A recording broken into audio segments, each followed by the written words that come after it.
Salut à tous, ravi de retrouver sur canalturf.com. C'est un quintet de qualité qui est programmé en ce vendredi 7 octobre sur l'hippodrome de Paris-Vincennes en nocturne et en réunion 4. Le prix Charles-Émile rassemble en effet 16 trotteurs de 6 ans et plus d'un très bon niveau d'ensemble. Mon préféré sera le numéro 15, Rachmaninoff 7. Il n'a plus à faire ses preuves à Vincennes. Un cheval qui possède de solides références. Il est en forme, il vient de s'imposer justement à Vincennes avec Benoît Robin, l'un des hommes de confiance de Jean-Michel Bazir. L'entraîneur sartois ici se remet au sulky. Le cheval sera de nouveau déféré des postérieurs. C'est un choix prioritaire. On lui posera dans cette épreuve le numéro 11, Striking Action, qui vient d'ailleurs de conclure dans son sillage. Le cheval est irréprochable depuis le début de l'été, collectionnant les bons résultats. Il est performant aussi bien sur 2100 que 2007. Rien ne s'oppose à une confirmation. Ensuite, le numéro 13, Récia du Closet, c'est une bonne jument. Stéphane Meunier l'a toujours tenu en estime, c'est ce qu'il nous a confié à diverses reprises sur Canal Turf Radio. Eh bien, sachez que Récia du Closet ne sera pas déférée pour cet engagement. Elle est un petit peu meilleure lorsqu'elle peut évoluer pieds nus. Elle n'en conserve pas moins une bonne chance. Elle qui aime trotter aux avant-postes est capable d'aller relativement loin. Ensuite, j'ai retenu le numéro 3, Rebecca Jet. Elle n'a pas à l'abri d'une incartade, mais dans un bon jour, elle est capable de rivaliser avec de tels adversaires, d'autant qu'elle se recommande d'un chrono d'une 13 et une sur ce parcours. C'est largement suffisant pour faire l'arrivée. Ensuite, on retiendra le numéro 4, à savoir Roxana Barbray. Lors de son avant-dernière sortie, elle ne s'est pas plu sur l'herbe et sur l'hippodrome de Cran. Elle a remis les pendules à l'heure lors de sa dernière sortie à Vincennes pour se classer bonne deuxième, une confirmation logiquement attendue. Ensuite, j'ai retenu dans cette épreuve le numéro 14, Pactole de Liton. Il vaut beaucoup mieux que ne l'indiquent ses derniers classements. D'ailleurs, en dernier lieu à Vincennes, le chrono est bon. Il marchait 13 effractions. Il ne faudrait donc pas être surpris de le voir refaire parler de lui. Lui qui possède la qualité pour rivaliser avec de tels adversaires. Il sera déféré les 4 pieds.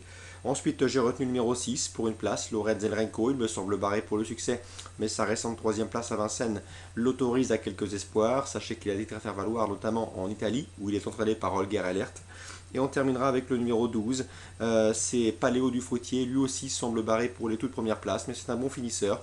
Et à la faveur d'une course rythmée, il n'est pas incapable de venir chercher une allocation. Résumé chiffré pour ce quintet: 15, 11, 13, 3, 4, 14, 6 et 12. A priori, les favoris devraient répondre présent.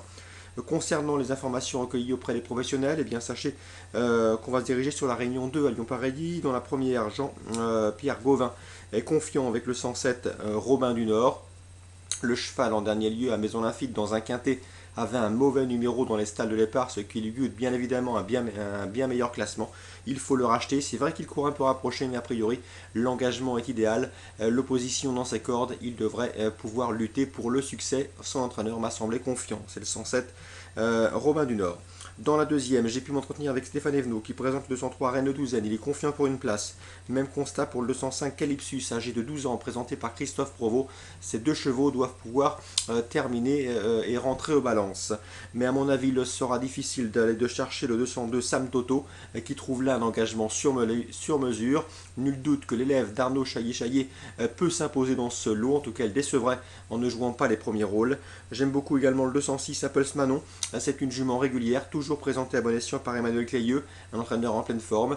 La jument se plaît également sur l'hippodrome de Lyon-Pareilly. Ça doit suffire pour faire l'arrivée. Résumé chiffré dans la deuxième: 202 Sam Toto, 206 Apples Manon pour des jumelés. Et pour un éventuel trio, on rajoute le 3 et le 5. Jean-Luc Guillochon m'a semblé confiant également dans la 5e avec le 511 Alashka. C'est tout simplement la course visée. Il est confiant. Son interview sera disponible sur Canal Turf Radio. Sachez que dans cette épreuve, il sera toutefois difficile d'aller chercher le 509 Next Round qui a brillé en région parisienne et pris des places, que ce soit à Longchamp, Chantilly ou Clairefontaine. Ici, l'opposition dans ses cordes, il doit pouvoir ouvrir son palmarès. Le 509 Next Round. Je lui opposerai le 502 Ivory Pearl, irréprochable en 2 sorties publiques. Et pourquoi pas le 501 Kozani, qui a débuté victorieusement dans un bumper à Fontainebleau.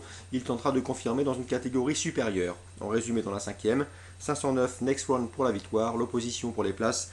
Le 11 présenté par Jean-Luc Guillochon qui est confiant, éventuellement le 2 Ivory Pearl et éventuellement le 1 Kozani. Voilà pour les informations de ce vendredi 7 octobre. Je vous souhaite comme d'hab de bons jeux à tous, une très bonne journée et rendez-vous demain.